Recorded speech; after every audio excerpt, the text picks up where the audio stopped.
અમે લાવી રહ્યા છીએ મહામારી અને મહામંદીના સમયમાં આજનું યુવાધન અને સતત દોડતો માણસ જ્યારે નિરાશા અને અસફળતાના અંધકાર તરફ જઈ રહ્યો છે ત્યારે મનોચિકિત્સક સહિત મનોવૈજ્ઞાનિક ક્ષેત્રના વિદ્વાનો સાથે વાત કરી ઉજાગર કરશું વર્તમાન સમયના સવાલોને। ના માધ્યમ દ્વારા ગુજરાત ન્યૂઝ કોર્પોરેશનના માધ્યમ દ્વારા અત્યારે આપણે મુલાકાતે આવ્યા છીએ મહિલા ઘોડાસરા કોલેજના પ્રિન્સિપલ એવા અઢણિયા સાહેબની કે જેમની સાથે યુવાનો આજે આત્મહત્યા તરફ પ્રેરાય છે એ બાબતે થોડી ઘણી ચર્ચા કરીશું। દેશ પાસે સૌથી વધારે યુવાધન છે અને આ જ યુવાધન આત્મવિશ્વાસ ગુમાવીને આત્મહત્યા જેવા પગલાં ભરે છે, તો આ બાબતે તમારું શું કહેવું છે? મિત્રો નમસ્કાર, હું દિનેશ ડઢાણિયા એક સાયકોલોજિસ્ટ તરીકે, એક સાયકોલોજીના વિદ્યાર્થી અને શિક્ષક તરીકે એવું કહીશ કે દુનિયાના બધા દેશોમાં ભારત એવો દેશ છે કે જે યુવાનોનો દેશ છે। આ યુવાનો જ દેશની દશા અને દિશા નક્કી કરી શકનારું એક મહત્ત્વનું પરિબળ છે। ત્યારે યુવાનોમાં આત્મહત્યા એ બહુ ગંભીર અને ધ્રુજાવી દે તેવો વિષય છે। આત્મહત્યાનું પ્રમાણ રોજબરોજ વધતું જાય છે। જ્યારે કોઈ સમાજની વિશિષ્ટ વ્યક્તિ આત્મહત્યા કરે ત્યારે આખો સમાજ જાગે, આખો સમાજ પોતપોતાનો અભિપ્રાય આપે અને ફરી સમાજ ભૂલી જાય। જ્યારે કોઈ યુવાન વિદ્યાર્થી, કોઈ ખેડૂત, કોઈ મજદૂર કે કોઈ વેપારી આત્મહત્યા કરે છે ત્યારે ખાસ કોઈ એની નોંધ લેતું નથી।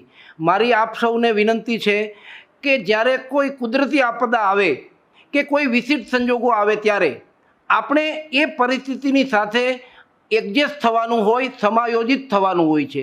પરિસ્થિતિ આપણા પ્રમાણે ચાલતી નથી, આપણે પરિસ્થિતિ પ્રમાણે ચાલવું જોઈએ। શરૂઆતના આ કોવિડ-19ના સમયના સંદર્ભમાં પ્રથમ વખત માનનીય પ્રધાનમંત્રીશ્રીએ કહ્યું હતું કે જાન હે જહાન હે, તો આ સંદર્ભમાં આપણે સલામત રહીશું તો બધું જ થશે। આજકાલના યુવાનો ખૂબ હોશિયાર છે પણ વધારે પડતા સંવેદનશીલ છે, જેને પરિણામે નાની નાની વાતોમાં એ દુઃખી થઈ જાય છે, નાની નાની પરિસ્થિતિઓમાં નિરાશ થઈ જાય છે, હતાશ થઈ જાય છે અને એને પરિણામે આત્મહત્યાની પરિસ્થિતિ ઊભી થાય છે। મિત્રો, આપ સૌને વિનંતી છે કે અંધકારરૂપી રાત્રિ આવે અને ઉજાસરૂપી સવાર થાય અને થાય જ। ઉદાસનો સૂર્યોદય થવાનો જ છે, એમાં કોઈ શંકા નથી। પરિસ્થિતિ કાયમ જ વિકટ રહેતી નથી। ધીરજ રાખીને પરિસ્થિતિ પ્રમાણે રહેવાનો પ્રયાસ કરવો જોઈએ। આજના યુવાનોનું વાંચન ઘટતું જાય છે, સોશિયલ મીડિયા અને મોબાઈલનો ઉપયોગ વધતો ગયો છે, એના પરિણામે વાંચન ઘટતું ગયું છે। મિત્રો, ખાસ યુવાનોને મારી વિનંતી છે કે સારા સારા પુસ્તકો વાંચવા જોઈએ। આપણે આ દેશમાં એવા કેટલાય મહાપુરુષો થઈ ગયા જેની આત્મકથાઓ, એમનું આત્મવૃત્તાંત વાંચવું જોઈએ, એમાંથી પ્રેરણા લેવી જોઈએ। અને સૌથી મોટી વાત એ છે કે આજનો યુવાન અન્યની સામે પોતાની જાતને પ્રૂવ કરવા માટેના પ્રયત્નો કરે છે। ખરેખર તો એણે પોતાની જાતને ઇમ્પ્રૂવ કરવાની જરૂર છે। કોઈની આગળ પોતાએ સાબિત થવાની જરૂર નથી, પોતાની જાતને પૂછવાની જરૂર છે, પોતાની અંદર સર્ચ કરવાની જરૂર છે। અંતરાત્મા શું કહે છે, પોતાનું આંતર જગત શું કહે છે, એ બહુ મહત્ત્વનું છે। બાહ્ય ભૌતિક સુખ સુવિધાઓમાં આકર્ષાવાને બદલે આંતરિક સુખ ક્યાં મળે છે એ જોવાનો પ્રયત્ન કરવો જોઈએ। આપણી કમનસીબી એ છે કે આપણે ક્ષિતિજમાં મારા માટે ગુલાબનો બગીચો ઉગી નીકળશે એવા સ્વપ્નોમાં આજના યુવાનો રાચે છે અને પોતાની બારીની બહાર ઉગેલું ગુલાબ જોવાની દરકાર કરતા નથી। ખરેખર તો મિત્રો, ભવિષ્યમાં શું થશે એની ચિંતા કરવાને બદલે વર્તમાનમાં હેપી રહેવાનો પ્રયત્ન કરવો જોઈએ। સૌથી મહત્ત્વની વસ્તુ છે હેપીનેસ। આજના યુવાનોમાં હેપીનેસ ઘટતી જાય છે, પરિણામે નિરાશાઓ વધતી જાય છે, હતાશાઓ વધતી જાય છે અને એને પરિણામે આત્મહત્યાના કિસ્સાઓ વધી રહ્યા છે। મિત્રો, મનુષ્ય તરીકે જીવન પ્રાપ્ત થવું એ એક અદ્ભુત ઘટના છે, રેર સંજોગ છે, માટે એ બહુ અમૂલ્ય છે, એની જતન કરવી જોઈએ, એને વેડફી નાખવાનું નથી। બીજી મહત્ત્વની વાત કે જ્યારે પણ મને કોઈ મૂંઝવણ આવે ત્યારે મારા કોઈ સ્વજન, મારા કોઈ મિત્રની આગળ મારે અભિવ્યક્ત થવું જોઈએ। આજની આ નવી જનરેશનની એ પણ એક બહુ મોટી મુશ્કેલી છે કે એની પાસે કોઈ એવો સંબંધ નથી કે જ્યાં એ ઠલવાઈ જાય, જેના ખભે માથું નાખીને રડી શકે, જેને પોતાનું દુઃખ કહી શકે અને જેને પરિણામે આવા આત્મહત્યાના કિસ્સાઓ વધી રહ્યા છે। મિત્રો, આ રીતે મારી આપ સૌને ખાસ વિનંતી છે કે તમને કંઈ આફત હોય, મુશ્કેલી હોય તો તમારા મિત્ર, તમારા સ્વજન, તમારા માતા પિતા, તમારા શિક્ષક, આમને કોઈને તમારી મુશ્કેલી જણાવો, તમારી સમસ્યા જણાવો તો ચોક્કસ એનો રસ્તો નીકળશે. દુનિયામાં એવી કોઈ સમસ્યા નથી કે જેનો રસ્તો ન નીકળે, જેનો ઉકેલ ના હોય. સવાલ આપણને ઉકેલ દેખાતો ન હોય એનો હોય. ઉકેલ તો ઘણા હોય, પણ જ્યારે આપણે આવેગવશ હોઈએ, જ્યારે આપણે હતાશ હોઈએ, ત્યારે આપણને શું વિચારવું એ દેખાતું નથી.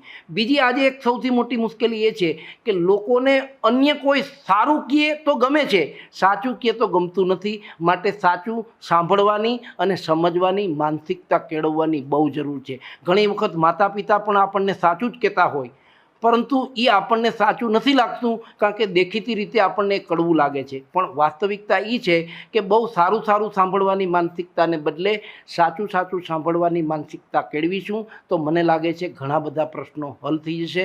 એટલે મિત્રો, ફરીને વિનંતી કે મનુષ્ય જીવન એ અનમોલ છે, અમૂલ્ય છે.